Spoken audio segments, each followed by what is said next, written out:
Hi guys, I'm Dr. Tara Tobias. I want to welcome you all back to my channel. In today's home exercise tutorial, we are going to continue on in a series that we've been going through for several weeks now on walking, or how to relearn how to walk, going from the very basics all the way up to walking in the community without fear of falling. So we've pretty much covered some just key exercises that I like from each one of the little categories in this progression to get to the point with giving you some suggestions last week on things to enhance your confidence when you're walking in the community by adding in a variety of other conditions that you may face when you are out in the community. Now, this week we're going to go into stairs.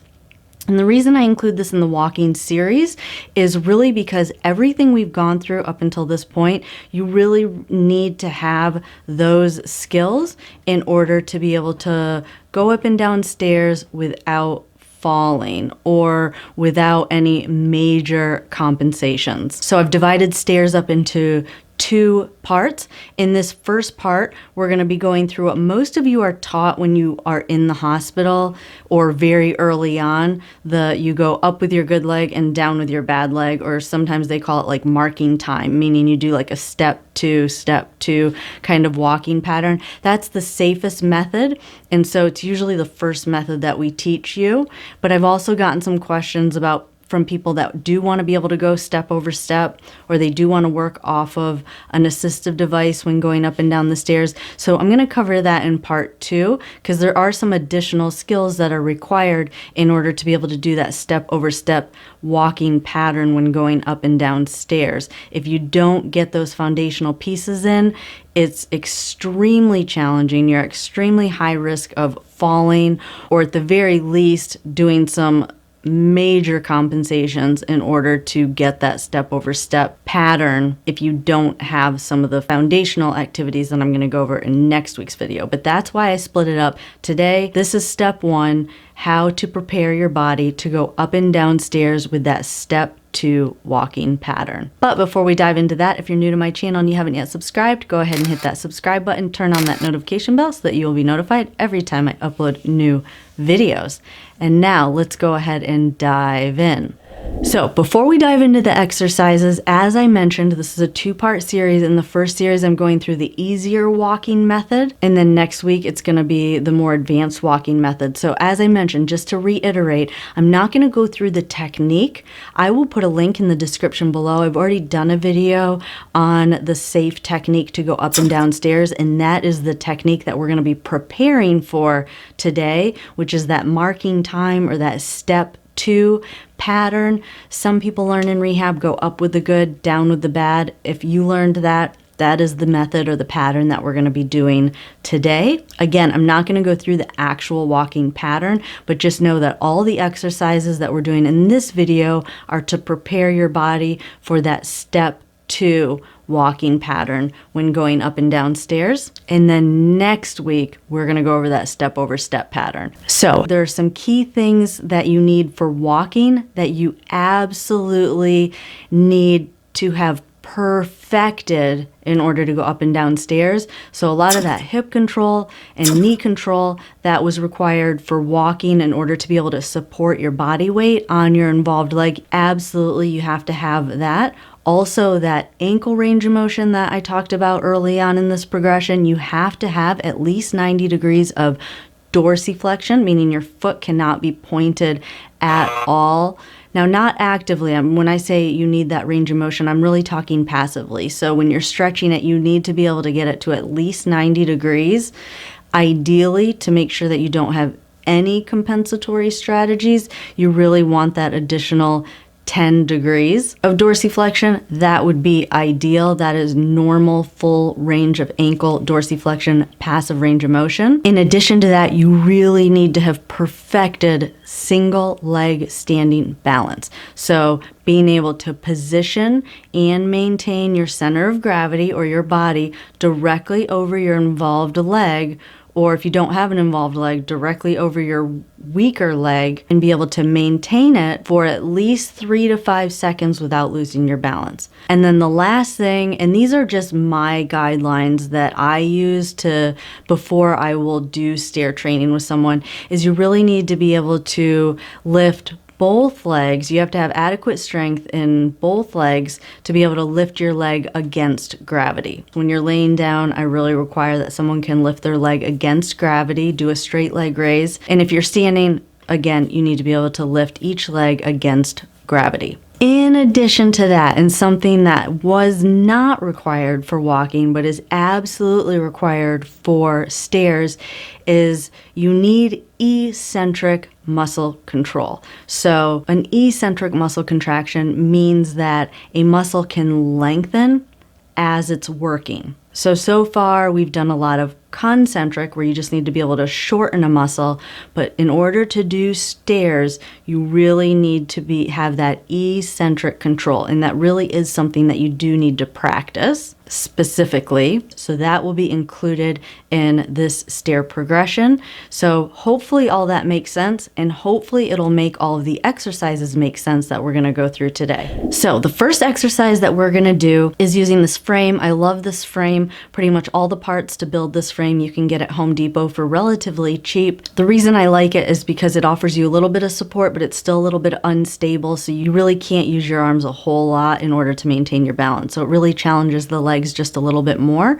But the first exercise that we're going to do with this frame is just stepping your involved leg onto the frame. Can you do that, and can you hold it and maintain this position? It's doing a couple of things. It's teaching you how to advance or move your involved leg forward, which is important and absolutely essential for stairs, because you will need to clear that corner of the step and not catch your heel on it, which does happen. So you really want to perfect this before you actually tackle stairs.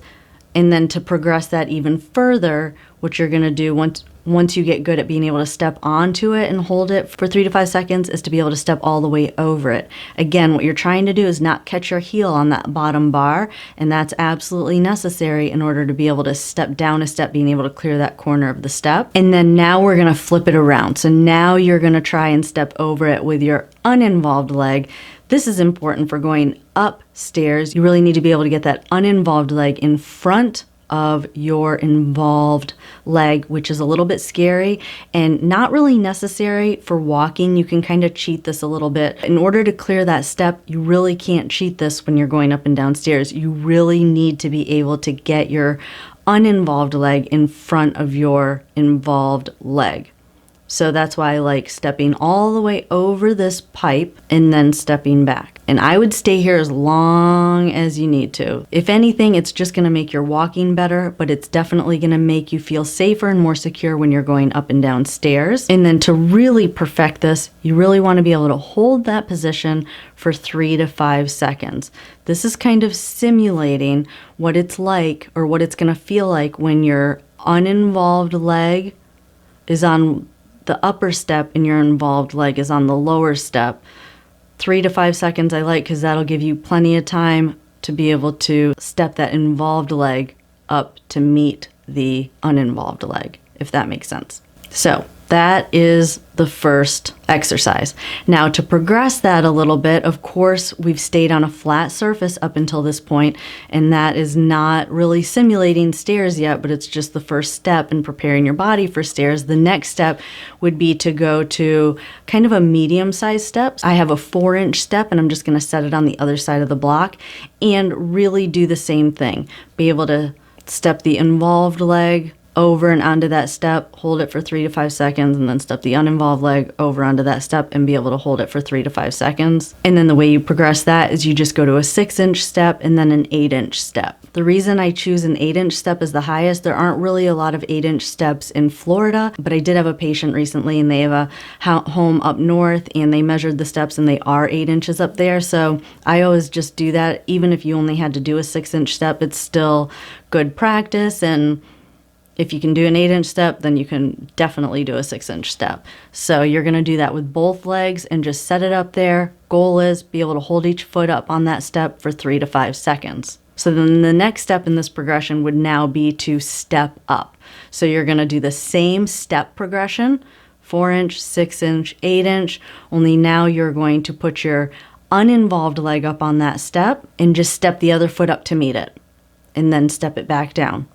and do those repetitions. And again, you're going to do this at 4 inches, 6 inches, and 8 inches and get really good at that. That's working on being able to generate the power in that uninvolved leg to lift your body weight up onto that step. Again, if you can do an 8-inch step, you're golden, because in Florida, most steps are only 6 inches. So if you could do the 8-inch step, it's going to make a 6-inch step that much easier. So if you live in Florida, still go to that 8-inch step if possible.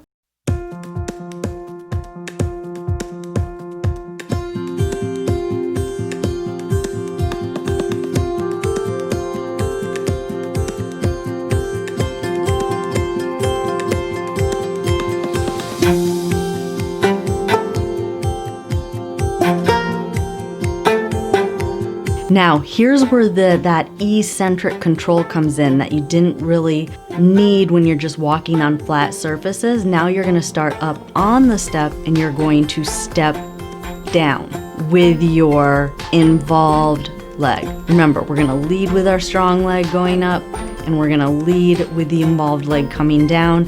So now you're going to step down with your involved leg. And again, hold this position. And then you're going to do the reverse and you're just going to step back up. So you're going to step down and then just step back up and do those repetitions. Now, when you step down, if your foot scissors across or you land on the side of your foot, if it were me and I didn't have stairs in my house and it wasn't absolutely essential for me to do stairs, I probably wouldn't do stairs yet. Again, you can hurt yourself and you're just reinforcing a really bad habit. So when you land on that involved foot, you really want to make sure that you can land on a flat foot. And then the next exercise in this progression is you're going to start on the ground with a step behind you. You're going to step your uninvolved foot backwards onto that step and just be able to hold it and then back down. I add this just to increase that comfort of having a step behind you and kind of really teaching your brain and your body where that step is when it's behind you. It's really, really important. The more body awareness you have and the more you can simulate actual stairs, the better, and the more confident you're going to be when you actually get to stairs. So being able to find that step and be able to put your foot back on it, in my opinion, is really, really important. So again, you're just stepping your uninvolved foot back up onto that step and then bringing it back down. And again, just do that over and over and over again. Now, when you do that, make sure you pay attention that your knee on the involved leg is not going into hyperextension and that your foot is not rolling. Now, I haven't mentioned this yet, but I really do like to do this with the least assistive device as possible. Again, so far I'm using this frame. I'm sure many of you have already figured out that when you actually go up and down stairs, you have a much sturdier handrail. But again, I always just like to challenge your body just a little bit more here while you're still on the ground before we go over to the stairs, because there's so much anxiety and so many other issues that come up when you're going up and down stairs that if you can kind of challenge yourself or make the difficulty just a little bit harder when you're still on the ground, it's just going to make it that much easier when you actually have a stable handrail to hold on to on the stairs. Remember, this is just part one, so I know some of you have mentioned that you do want to learn how to go up and down stairs, without using an assistive device or anything. That's great, but that's very advanced and we're going to go over that in part 2. But again, use the least amount of assistive device as possible when you're practicing these on the ground. The next exercise that I really, really like is now you're going to put your uninvolved leg on the step and you're going to step your foot all the way over, your involved foot all the way over and all the way back. And you're just going to do this over and over and over again. I would say you need to get to 0 occurrence of your involved foot catching on this step, either when it's on the backside coming up over the top of it, and even more importantly, when you're setting it down on the ground on the other side of the step. And again, we're gonna go from 4 inches to 6 inches to 8 inches. Same thing that we've done with the other exercises, building up. And again, this is just my opinion, And what I like to do before I take someone over to the stairs is that you can step all the way over the 8-inch step and bring that foot all the way back over the 8-inch step without catching your foot on that step at any point in this movement.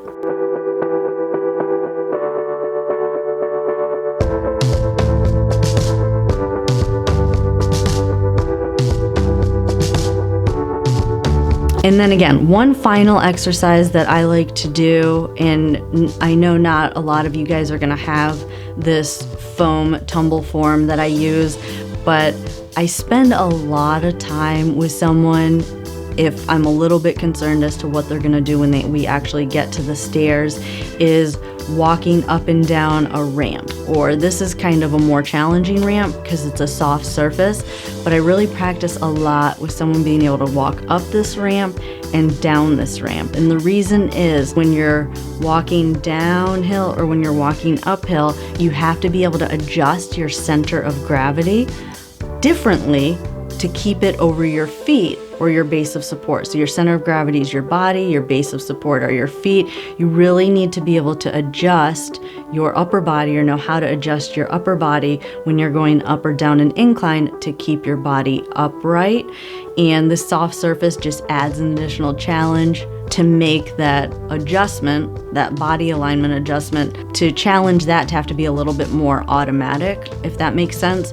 So I really like to practice a lot on this. Again, I use this foam incline, but really if you just have a ramp somewhere, I highly encourage you just practice going up and down a ramp because you really do need to learn how to adjust your body to keep that center of gravity, the heaviest part of your body, over your feet as your body is going up an incline or down an incline. So that's the other exercise that I really, really like. And then that is it for this progression. Again, definitely go through everything that we've done in all of the walking progressions before you tackle stairs. It's critical in order to be able to do stairs safely, but also not end up with a bunch of bad habits or compensations because your body wasn't prepared for stairs.